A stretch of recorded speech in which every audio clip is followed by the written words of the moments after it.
ሰላምና ጤና በያላችሁበት ይድረሳችሁ ውድና የተከበራችሁ ቤተሰቦቻችን እንደምን አላችሁልን? ከሁለተኛው የዩቲዩብ ቻናላችን አዲስ ስፖርት ልዩ የተለያዩ የዝውውር ጉዳዮችን ወደ እናንተ የምናደርስበትን የዛሬ ፕሮግራማችንን በድጋሚ ይዘን ተገናኘን። ስለምታደምጡን፣ ስለምትከታተሉን፣ ቆይታችሁን ከኛ ጋርም ስለምታደርጉ እጅጉን ከልብ አድርገን ነው የምናመሰግነው። በዛሬ ፕሮግራማችን የተለያዩ የዝውውር ጉዳዮችን፣ የተለያዩ ስፖርታዊ ጉዳዮችን ወደ እናንተ እያደረስን ቆይታን የምናደርግ ይሆናል። ሀሳብና አስተያየት ካላችሁ ኮሜንት ቦክስ ላይ ልታጋሩን ትችላላችሁ። የተለያዩ ርዕሰ ጉዳዮችን ግን ወደ እናንተ እያደረስን ቆይታን እናደርጋለን። እናንተ ያላችሁን ሀሳብ አስተያየት ኮሜንት ቦክስ ላይ አጋሩን። ቪዲዮአችንን ላይክ፣ ቻናላችንንም ሰብስክራይብ እያደረጋችሁ ከኛ ጋር ቆይታን አድርጉ። ከመሸጋገሪያ በኋላ በድጋሚ ተመልሰን ስንመጣ የዝውውር ጉዳዮችን በስፋት የምናነሳበትን ፕሮግራም በቀጥታ እንጀምራለን። እስከ ፕሮግራማችን ፍጻሜ ድረስ አብራችሁኝ እንድትቆዩ በአክብሮት ጋበዝኳችሁ።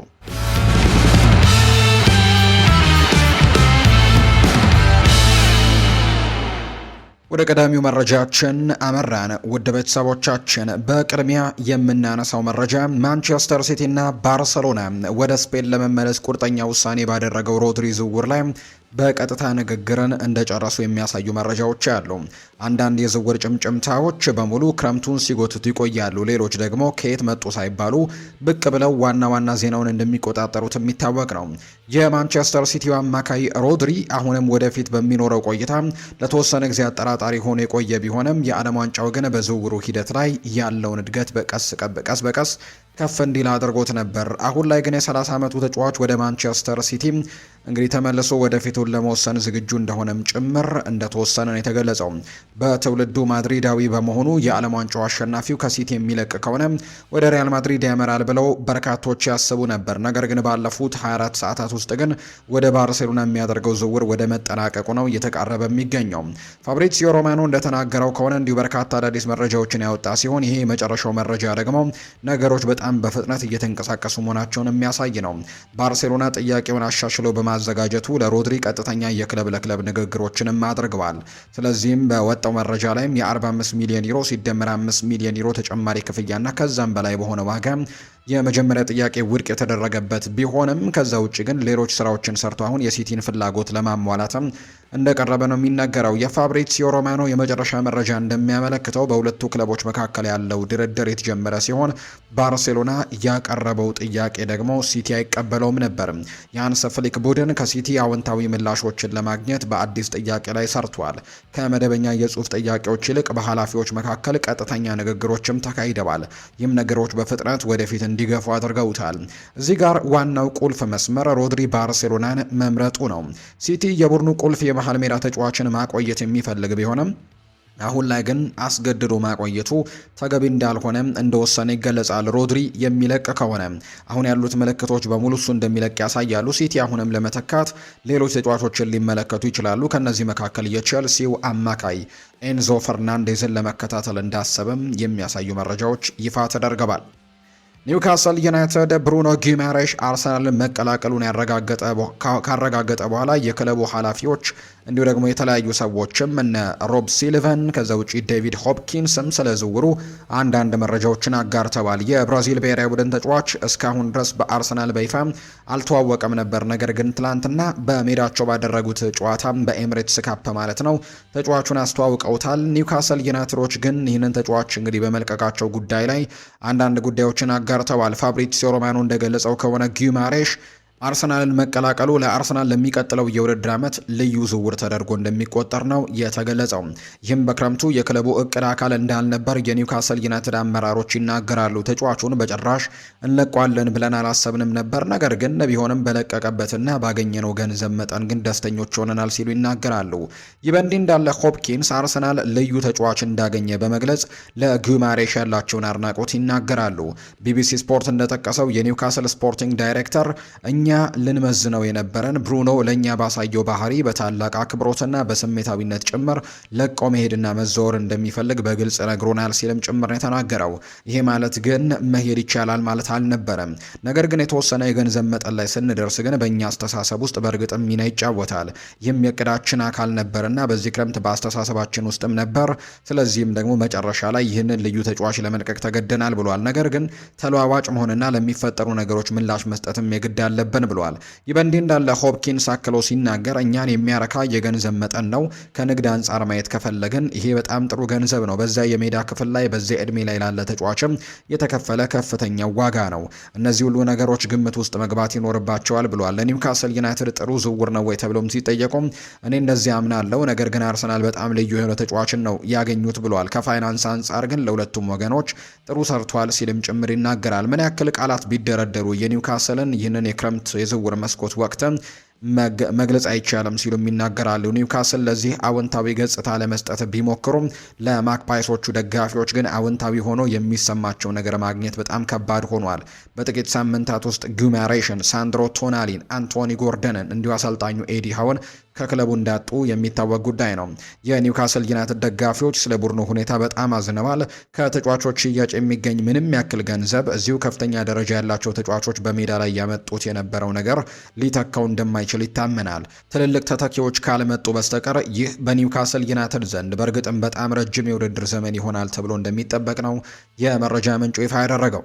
የቶትናም ሆትስፐርሱ አሰልጣኝ ሮቤርቶ ዲ ዘርቢ በክረምቱ የዝውውር መስኮት ወቅት ያን ፖል ቫን ሄክ ክለቡን እንዲቀላቀል እንዳሳመኑት ይፋ አድርገዋል። ቶትናም የቀድሞውን የብራይተን ኮከብ በክረምቱ መጀመሪያ ላይ ያስፈረመ ሲሆን ዲዘርቢ ብራይተን ከኤቨርተን ጋር ካደረገው ጨዋታ በኋላ ተከላካዩ ክለቡን እንዲቀላቀል እንዴት መልእክት እንደላኩለት አሁን ላይ ይፋ እንዳደረጉ ነው እየተገለጸ የሚገኘው። ዲዘርቢ ለዘ አትሌቲክ እንደተናገሩት ከሆነ ከጂያን ፖል ቫን ሄክ ጋር ከኤቨርተን ጨዋታ በኋላ ወደ ጆርጂኒዮ ሩተር አሲስት ባደረገበት ወቅት ቶትንሃም ለብራይተን ብለህ ልትጥል ፈልገህ ነበር ወይ የሚል አይነት ሀሳብን እንዲሁ ልኬለታለሁ። አሁን ግን ወደ እኔ መምጣት አለብህ፣ አዎ ወይም አይ የሚል አማራጭ አልሰጥም፣ መምጣት የግድ አለብህ ብዬ ልኬለታለሁ ሲልም ነው የተናገረው። ከጨዋታው በኋላ በቶተንሃም ስቴዲየም በሚገኝ ቢሮ ውስጥም በመሆን መጀመሪያ ለልጄ በመቀጠል ደግሞ ለጃምፖን ቫን ሄክ ልኬለት ነበር። ቫን ሄክም ለብራይተን ምርጥ ተጫዋች የነበረ ሲሆን ለቶተንሃምም ቢሆን ጥራት ያለው ፈራሚ መሆኑን የሚያስመሰክር ይሆናል። ክሪስቲያን ሮሜሮ ከመልቀቅ ጋር ስሙ በስፋት ተያይዞ ስለሚገኝ እሱን በአግባቡ መተካትም ያስፈልጋቸዋል። ቫን ሄክ ቀደም ሲል በዲዘርቢ ስር የተጫወተ በመሆኑ በብራይተን ስር በፍጥነት ለመላመድና ወዲያውኑ አዎንታዊ ተጽዕኖችን ለመፍጠር ይችላል። በተለይም በእንግሊዝ እግር ኳስ ውስጥም በጥሩ ሁኔታ መላመድ ችሏል። ቶትናም ባለፈው የውድድር ዘመን በጣም ደካማ የሚባል የውድድር ዓመትን ያሳዩ በመሆናቸው የተከላካይ ክፍሉን ማጠናከር ይኖርባቸዋል። ቫን ሄክ በእርግጥም በዚያ ቦታ ላይ ይረዳቸዋል። ከሀገሬው ሚኪ ቫን ደቬን ጋርም በተለይ ሁለቱም ሆላንዳዊያን እንደሆኑ ይታወቃልና ጥሩ ጥምረትንም የተከላካይ መስመር ላይ ይፈጥራሉ ተብሎ እንደሚጠበቅ ነው የመረጃ ምንጩም ይፋ እያደረገ የሚገኘው። ቶትናም በዚህ ክረምት በገበያው ላይም በጣም ንቁ የነበረ ሲሆን እንደ ማቴዎስ ፈርናንዴስ፣ ሳንድሮ ቶናሊ፣ አንድሪው ሮበርትሰን፣ ማርኮስ ሴንሲ ያሉ ተጫዋቾችንም አስፈርመዋል። ባለፈው የውድድር ዘመን ከወረደበት መስመርም ለጥቂት ከተረፈ በኋላ ወደ ነበረበት ለመመለስ ጥረት ያደርጋል። ጥራት ያላቸው ፈራሚዎችን ወደ ትክክለኛው መንገድ እንዲመለሱም ይረዳቸዋል ተብሎ ነው የሚታሰበው።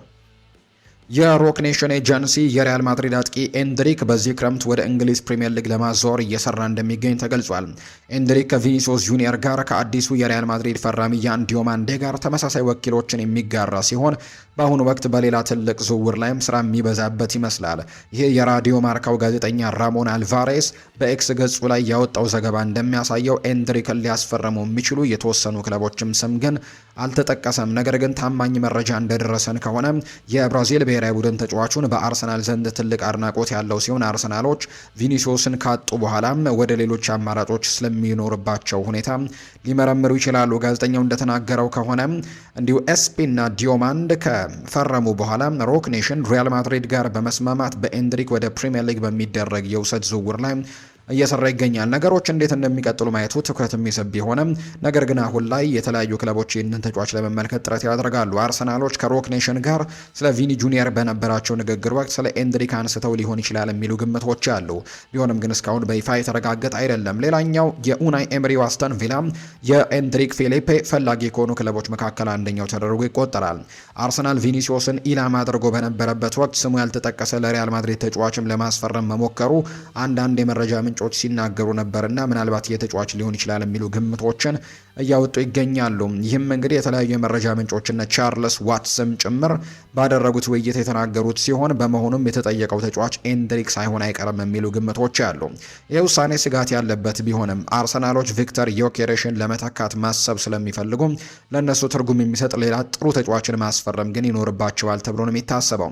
የስዊድን ብሔራዊ ቡድኑ ተጫዋች በሁሉም ውድድሮች 21 ግቦችን በማስቆጠርና የሚኬል አርቴታ ቡድን በፕሪሚየር ሊጉ የዋንጫ ውድድር ላይ ስኬታማ እንዲሆን ቢረዳ በእንግሊዝ የመጀመሪያ ውድድር ዘመኑ ሙሉ በሙሉ አሳማኝ ግን አልነበረም። ኤንድሪክ እጅግ ከፍተኛ አቅም ያለው ወጣት አጥቂ በመሆኑ ለአርሰናል ስብስብም ጥሩ ተጨማሪ ሊሆን ይችላል። ነገር ግን በእርግጥ የተሻለ መሻሻል ያመጣል ወይ የሚለው አከራካሪ በመሆኑ ለቪክተር ዮኬሬሽ ትንሽ ከፍ ያለ ውሳኔ ሊሆን እንደሚችል ነው የተገለጸው። አርሰናል የኤቨርተኑን አጥቂ ኢሊማን ጃይን ለማስፈረም ፍላጎት እንዳለው እየተነገረ ነው። ኢንዲፔንደንት ባወጣው ዘገባ መሰረት የ26 ዓመቱ የሴኔጋል ብሔራዊ ቡድን ተጫዋች ከፕሪሚየር ሊጉ ክለብ የመልቀቅ ጭምጭምታ ጋር የተያዘ ሲሆን አርሰናል ደግሞ በዚህ ክረምትም የክንፍ አጥቂ ማምጣቱን ቅድሚያ የሚሰጠው ጉዳይ አድርጎታል። በተጨማሪም እንደ ብራድሌ ባርኮላ፣ ቪኒሲዮስ ጁኒየር ካሉ ተጫዋቾች ጋርም ስማቸው ተያይዟል። ኤቨርተን የአፍሪካዊውን አጥቂ እንዲሸጡ ማሳመን ይችሉ እንደሆነ ወደፊት የሚታይ ነው። ሊሊማን እንጃዬ ወደ ፕሪሚየር ሊጉ ከተዘዋወረ ወዲህ ለኤቨርተን በጥሩ ሁኔታ የሰራ ሲሆን አርሰናልም በግንባር ቀደምትነት ለመርዳትም የሚያስችል ብቃት አለው። አርሰናሎች በክረምቱ የመጀመሪያ ላይ የግሪክ ብሔራዊ ቡድን ተጫዋች የሆነውን ክሪስቶስ ዞሊስን እንዲሁ አስፈርመዋል። ነገር ግን የማጥቃት መስመራቸው ላይ ተጨማሪ ጥልቀት ያስፈልጋቸዋል። ሊያንድሮ ትሮሳርድ ክለቡን የለቀቀ ሲሆን ጋብሪኤል ማርቲኔሊ ደግሞ ወጥ የሆነ አቋምን ማሳየት አልቻለም። ከዚህ ውጭ ደግሞ ለመልቀቅም እድል እንዳለው እየተነገረ ነው። በአሁኑ ጊዜ በክለብ ውስጥ ብቸኛው አስተማማኝ ተጫዋች ቡካዮ ሳካ ነው። ኖኒ ማንዱዌኬም ቢሆን በመጨረሻ ውሳኔዎቹ ላይ እየታገለ የሚገኝ አይነት ተጫዋች ነው። ይህ በእንዲህ እንዳለ ኤቨርተን እንደ ሊሊማን እንጃይ ያለ ቁልፍ ተጫዋቹን በቅርቡ ማጣት አይፈልግም። አጥቂው ከሳዑዲ አረቢያ ክለቦችም ስሙ እየተያዘ ቢሆንም አርሰናል የ26 ዓመቱን ተጫዋች ለማስፈረም ከፍተኛ የገንዘብ ጥያቄ ማቅረብ ይኖርበታል። ለፕሪሚየር ሊጉ ሻምፒዮኖች የመጫወት እድልም ለሴኔጋል ብሔራዊ ቡድን ተጫዋች አጓጊ ሊሆን የሚችል ሲሆን በሙያው ሕይወቱም ትልቅ እድገት ይሆንለታል ተብሎ ነው የሚጠበቀው። በቻምፒየንስ ሊግ የመጫወትና ከነሱ ጋርም ለትልልቅ ዋንጫዎችም የመፎካከር እድልን ያገኛል።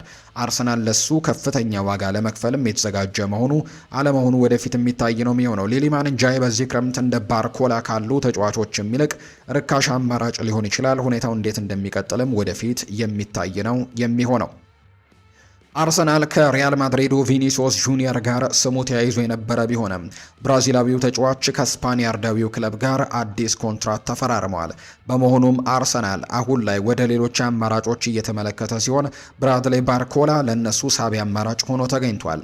ኢንዲፔንደንት እንደዘገበው ከሆነ ሊቨርፑልም የፓሪስ ሰን ዠርሜኑን የክንፍ አጥቂ ለማስፈረም ፍላጎት ያለው ሲሆን ከተጫዋቹ ጋርም በግል ጥቅማ ጥቅሞች ላይ ከስምምነት ለመድረስ ወደፊት ገፍተዋል። አርሰናል በፍጥነት በመግባት ዝውውሩን ሊቀማው ይችል እንደሆነ ማየቱ ትኩረት የሚስብ ጉዳይ ነው። አርሰናሎች በክንፍ መስመር ላይ ተጨማሪ ጥራት የሚያስፈልጋቸው ሲሆን የ23 ዓመቱ የፈረንሳይ ብሔራዊ ቡድን ተጫዋችም ለነሱ ተስማሚ ይሆናል። ነገር ግን ዋጋው 130 ሚሊዮን ፓውንድ አካባቢ የሚጠየቅበት ሲሆን አርሰናል ደግሞ ያንን ያክል ገንዘብ ለመክፈል ፍቃደኛ አይደለም።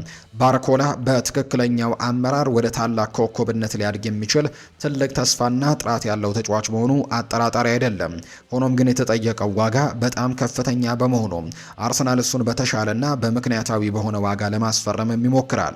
በተጨማሪም እንደ ሁሊያን አልቫሬዝ ያሉ ተጫዋቾች እየተመለከቱት ይገኛሉ። በመጨረሻ ማንን እንደሚያስፈርሙ የሚታይ ነው። ከክንፍ መስመራቸው ተጨማሪ ፈጠራና ግቦች ያስፈልጓቸዋል። ባለፈው የውድድር ዘመን የፕሪሚየር ሊጉን ዋንጫ ያሸነፉ ቢሆንም አሁንም በእንግሊዝ እግር ኳስ ላይ የበላይነታቸውን ለማስቀጠል ይፈልጋሉ። ይህ እንዲሆን ደግሞ ጥራት ያላቸው ተጫዋቾች ያስፈልጓቸዋል። ይህ በእንዲህ እንዳለ ባርኮላ በዚህ የዕድሜው ደረጃው ላይ በቋሚነት መጫወት ተስፋ ያደርጋል። ባለፈው የውድድር ዘመን በፓሪስ ሰን ዠርሜን ተጠባባቂ ተጫዋች የነበረ ሲሆን በሚመጣው የውድድር ዘመን ደግሞ በተጠባባቂ ወንበር ላይ መቀመጥ አይፈልግም። ወደ አርሰናል ወይም ወደ ሊቨርፑል የሚያደርገው ዝውውር ለሱ ተስማሚ ይሆናል። በመጨረሻም የት እንደሚያርፍም የሚታይ ነው የሚሆነው። ከዛ ውጭ ግን የተለያዩ ጉዳዮችም እየተነሱ እንደሚገኝ ነው ዘገባው የጠቆመው። ፓፔ ማታሳር በዚህ ክረምት ከቶተንሃም ሆትስፐርስ የመልቀቅ ጭምጭምታ ጋር ስሙ ተነስቷል። ፉትቦል ኢንሳይደር እንደዘገበው ከሆነ አስተን ቪላ የሴኔጋል ብሔራዊ ቡድኑን ተጫዋች ለማስፈረም ፍላጎት ያለው ሲሆን ዝውውሩን ለማጠናቀቅም 30 ሚሊዮን ፓውንድ መክፈል ይኖርበታል። የዌስት ሚድላንዱ ክለብ ያን ያክል ገንዘብ ለመክፈል ፈቃደኛ መሆን አለመሆኑ የሚታይ ነው። በተለይም ከዩሪ ቴሌማንስ መልቀቅ በኋላ በመሃል ሜዳው ላይ ተጨማሪ ጥራትና ቁጥጥርም እንዲያስፈልጋቸዋል። የቶተንሃሙ አማካይ ለእነሱ ምርጥ የረጅም ጊዜም ተጨማሪ ሊሆንላቸው ይችላል። ይችላል። እሱ ብሩህ ተስፋ ያለው ክህሎትም ተጫዋች ያለው ሲሆን በክለቡ ቁልፍ ተጫዋች ሆኖ ሊያድግ ይችላል ተብሎ ይታሰባል። የተጠየቀው ዋጋ በሱ ጥራትና አቅም ላለው ተጫዋችም ምክንያታዊ ይመስላል። በአስተን ቪላ በረጅም ጊዜ ውስጥም ያወጡትን ወጪ ሊያሳካላቸው ይችላል። የዌስት ሚድላንዱ ክለብም ባለፈው የውድድር ዘመን የዩኤፋ ዩሮፓ ሊግን ያሸነፈ ሲሆን በሚቀጥለው የውድድር ዘመን ደግሞ በዩኤፋ ቻምፒየንስ ሊግ ላይ ይፎካከራል። ተጨማሪ ጥራት ያለው ሰፊ ስብስብ ያስፈልጋቸዋል። ፓፔ ማታሳር በፕሪሚየር ሊግ ክለብ ውስጥም ወዲያውኑ አዎንታዊ ተጽዕኖችን ሊፈጥር ይችላል። በእንግሊዝ እግር ኳስ ውስጥም በጥሩ ሁኔታ የተላመደ በመሆኑ አስተን ቪላ ዝውውሩን ለማጠናቀቅም በአቅሙ ያለውን ሁሉ ማድረግ ይኖርበታል ተብሎ ነው የሚታሰበው። ቶትናም በዚህ ክረምት በገበያው ላይ በጣም ንቁ የነበረ ሲሆን በሳንድሮ ቶናሊና በማቴዎስ ፈርናንዴስ ላይ በርካታ ገንዘቦችን ኢንቨስት አድርገዋል። የሴኔጋል ብሔራዊ ቡድን ተጫዋቹን በቋሚ ተሰላፊነትም ማስተናገድ የማይችሉ በመሆኑ ክለቡ እሱን መሸጡ ምክንያታዊ ያደርገዋል። ሳር እድገቱን ለመቀጠል በዚህ ዕድሜ ደረጃው አዘውትሮ የመጫወት እድል የሚያስፈልገው ሲሆን ወደ አስተን ቪላ የሚያደርገው ዝውውርም ተስማሚ ይሆናል። ለቡድኑ ቁጥጥርን፣ ረጋ ያለ ጨዋታንና የተከላካይ ሽፋንን ይጨምራል። ኡናይ ኤምሪ የበለጠ እንዲሻሻልና ሙሉ አቅሙን ደግሞ እንዲያወጣ ሊረዱትም ይችላሉ ተብሎ ነው የሚጠበቀው። ዌስትሃም ዩናይትድ ተከላካዩ የሆነው ኮንስታንቲኖስ ማቭሮፓኖስ በዚህ ክረምት ከክለቡ የመልቀቅ ጭምጭምታ ጋር እየተነሳ ነው። ሴባስቲያን ቪዳል እንደዘገበው ከሆነ የቡንደስሊጋው ክለብ ባየር ሌቨርኩዘን ተጫዋቹን ለማስፈረም ፍላጎት ያለው ሲሆን 35 ሚሊዮን ዩሮ መክፈልም ይኖርበታል። የጀርመኑ ክለብ ለተከላካዩ ምን ያክል ገንዘብ ለመክፈል የሚፈልግ መሆን አለመሆኑ በአሁኑ ወቅት አመዛዝኖ በመመልከት ላይ ነው የሚገኘው። የግሪክ ብሔራዊ ቡድን ተጫዋቹ ከዌስትሃም ዩናይትድ ጋር እስከ 2028 የሚያቆይ ውል ያለው ሲሆን ሀመርሶቹ በአሁኑ ጊዜ እሱን ለመሸጥ ምንም አይነት ጫና የለባቸውም። ማቭሮፓኖስን ለማስፈረም ተስፋ የሚያደርግ ማንኛውም ክለብ የተጠየቀውን ዋጋ መክፈል ይኖርበታል። እሱ ብሩህ ተስፋ ያለው ክህሎተኛ ተከላካይ ሲሆን በሚቀጥለው የውድድር ዘመን ለባየር ሌቨርኩዘን ቁልፍ ተጫዋች ሊሆን ይችላል። ዌስትሃም ዩናይትድ ወደ ሻምፒዮንሺፕ የወረደ በመሆኑ ተከላካዩ ትልቅ ክለብ የመቀላቀል ሀሳብ ይስበዋል። በከፍተኛ ደረጃ ላይ መፎካከር ይፈልጋል። እሱ ለቻምፒየንስ ሊግ ውድድር እጅግ በጣም ጥሩ ተጫዋች መሆኑ ምንም ጥርጥር የለውም። ወደ ጀርመኑ ክለብ የሚያደርገው ዝውውርም ለሱ አጓጊ ይሆናል ተብሎ ነው የሚጠበቀው። ሌቨርኩዘን የተጠየቀውን ዋጋ ለመክፈል የተዘጋጀ መሆን አለመሆኑ የሚታይ ነው የሚሆነው። ዌስትሃም ዩናይትድ በጥንካሬ አገግሞ ወዲያውኑ ወደ ፕሪሚየር ሊጉ ለመመለስ ይፈልጋል። ቁልፍ ተጫዋቹን ማቆየት የሚያስፈልገው ሲሆን ሁኔታው እንዴት እንደሚቀጥልም የሚታይ ነው። ባለፈው የውድድር ዘመን የተከላካይ ክፍላቸው በጣም አሰልች የነበረ ሲሆን የማቭሮፓኖስ መልቀቅም ለነሱ ትልቅ ጉዳት ነው የሚሆነው። በተቻለ መጠን ተጫዋቹን በክለቡ ማቆየትም ተስፋ እንደሚያደርጉ የመረጃ ምንጮች ይናገራሉ። ነገር ግን ተከላካዩ የመልቀቅ ፍላጎት ካለው እሱን ከመሄድ የማስቆም አቅም ግን ላይኖራቸው ይችላል ተብሎ ይታሰባል። የተጠየቀ ዋጋ በአሁኑ የገበያ ሁኔታ በሱ ጥራት ላለው ተጫዋችም ምክንያታዊ ይመስላል። ወደፊት ያወጡትን ወጪ ሊያካክስላቸው እንደሚችል ጭምር ነው የመረጃ ምንጩ ይፋ እያደረገ እንደሚገኝ ዘገባው እየጠቆመ የሚገኘው። ሌላኛው የሚነሳው ጉዳይ ደግሞ ክሪስቲያን ሮሜሮ በዚህ ክረምት ከቶትንሃም ሆትስፐርስ የመልቀቅ ነገሩ እርግጥ እየሆነ የመጣ ይመስላል። የጣሊያኑ ሻምፒዮን ኢንተር ሚላን ተከላካዩን ለማስፈረም ፍላጎት አለው። ከሰሜን ለንደኑ ክለብ ጋር አስቀድመው ስምምነት ላይ የደረሰው ቢሆንም ከደቡብ አሜሪካዊው ተጫዋች ጋር ግን አሁንም ድረስ ስምምነት ላይ አላገኙም። ይህ በእንዲህ እንዳለ አትሌቲኮ ማድሪድም በአርጀንቲናዊው ተከላካይ ላይ ፍላጎት አለው። ጋዜጠኛ ጌስተን እዱል እንደዘገበው ከሆነ በአሁኑ ወቅት በዝውውሩ ውድድር ውስጥም በጣም ንቁ የሆነው ክለብ እሱ ነው። የኖሄል ሞሊና እና የቲያጎ አልሜይዳ መልቀቅም አጽድቀዋል። ዝውውሩንም ለማጠናቀቅ የሚያስችል የፋይናንስ አቅም እንዳላቸው ነው የሚናገረው። የቶትናሙ ተከላካይ እነሱን ለመቀላቀል ፍቃደኛ መሆን አለመሆኑ ወደፊት የሚታይ ነው። ከዚህ በተጨማሪ ግን አርሰናልም ተጫዋቹን ለማስፈረም እውነተኛ ፍላጎት አለው። አስቀድመው ከፍተኛ ጥራት ያለው የተከላካይ ክፍል ያላቸው ቢሆንም አሁንም ግን ቢሆን ሳሊባ በተለይ ደግሞ በጉዳት ምክንያት ከሜዳ የራቀ በመሆኑ በርካታ ወራትን ሊያመልጠው ይችላል። አርሰናልም ከበስተጀርባ ተጨማሪ ጥራትን ለማምጣት የሚፈልግ ይመስላል። ተከላካዩ ወደ ክለቡ እንዲቀላቀል ለማሳመንም መቻላቸው የሚታይ ነው የሚሆነው። የ2022 የዓለም ዋንጫ አሸናፊ የ2026 የፍጻሜ ተፋላሚ ምኞቱን ማሳካት የሚችልበትን ትልቅ ክለብ የመቀላቀል ሀሳብ ሊስበው ይችላል። አርሰናል ባለፈው የውድድር ዘመን የፕሪሚየር ሊግ ዋንጫን ያሸነፈ ሲሆን በቻምፒየንስ ሊግ ደግሞ ሁለተኛ ሆኖ ነው ያጠናቀቀው። ጥራት ያለው ቡድን ያላቸው ሲሆን በሚቀጥለው የውድድር ዘመንም ለትልልቅ ዋንጫዎች ይፎካከራል ተብሎ ይጠበቃል። ክሪስቲያን ሮሜሮ ማስፈረም ከተሳካላቸው ለነሱ ትልቅ ስኬት ይሆናል። 28 ዓመቱ ተጫዋችም በፕሪሚየር ሊጉ በደንብ የተላመደ ሲሆን ወዲያውኑ አዎንታዊ ተጽዕኖችንም ሊፈጠር ይችላል። ነገር ግን በአርሰናልና በቶትንሃም መካከል ያለው ቅሬታ የፕሪሚየር ሊጉ ቻምፒዮኖች ዝውውሩን ለማጠናቀቅ እንዳይችሉ ሊያደርጋቸው ይችላል። ቶተንሃም ተጫዋቹን ለቀጥተኛ ተፎካካሪያቸው መሸጥም እንደማይፈልጉ ጭምር ነው በተደጋጋሚ እየተገለጸ የሚገኘውና በዚህ ምክንያት አርሰናል ይህንን ተጫዋች የማስፈረም ትልቅ ፍላጎት ያለው ቢሆንም የመሳካት እድሉ ግን በጣም ጠባብ እንደሆነ የሚያሳዩ መረጃዎችን በተደጋጋሚ እየወጡ ይገኛሉ። ስለዚህ በቀጣይ የዚህ ተጫዋች ማረፊያ የት ይሆናል የሚለው በርካቶች በጉጉት የሚጠብቁት ጥያቄ ይሆናል ተብሎ እንደሚጠበቅ ነው የመረጃ ምንጩ ይፋ ያደረገው። ውድና የተከበራችሁ ቤተሰቦቻችን ለዛሬ ያዝንላችሁ አዳዲስ የዝውውር ጉዳዮችን የተመለከትንበት ፕሮግራማችን ይህንን ይመስል ነበር። ቆይታችሁን ከኛ ጋር ስላደረጋችሁ እጅግ ከልብ አድርገን እናመሰግናለን። ፉአድ ባህሩ የዛሬውን ፕሮግራም በተለይ የዝውውር ፕሮግራምን በስፋት ያነሳንበት የዛሬውን ፕሮግራም እየመራው ከእናንተ ጋር ቆይታን አድርጌያለሁ። በቀጣይ ሌሎች ርዕሰ ጉዳዮችን፣ ሌሎች አዳዲስ መረጃዎችን አካተን በድጋሚ ተመልሰን የምንገናኝ ይሆናል። ስላደመጣችሁኝ፣ ስለተከታተላችሁኝ ቆይታችሁ በሙሉ ከኛ ጋርም ስለነበር እጅግ ከልብ አድርገን እናመሰግናለን። በቀጣይ ፕሮግራሞቻችን መልሰን እስክንገናኝ ድረስ መልካም ጊዜ መልካም ቀን እንዲሆንላችሁ ነው በአክብሮት የምመኘው።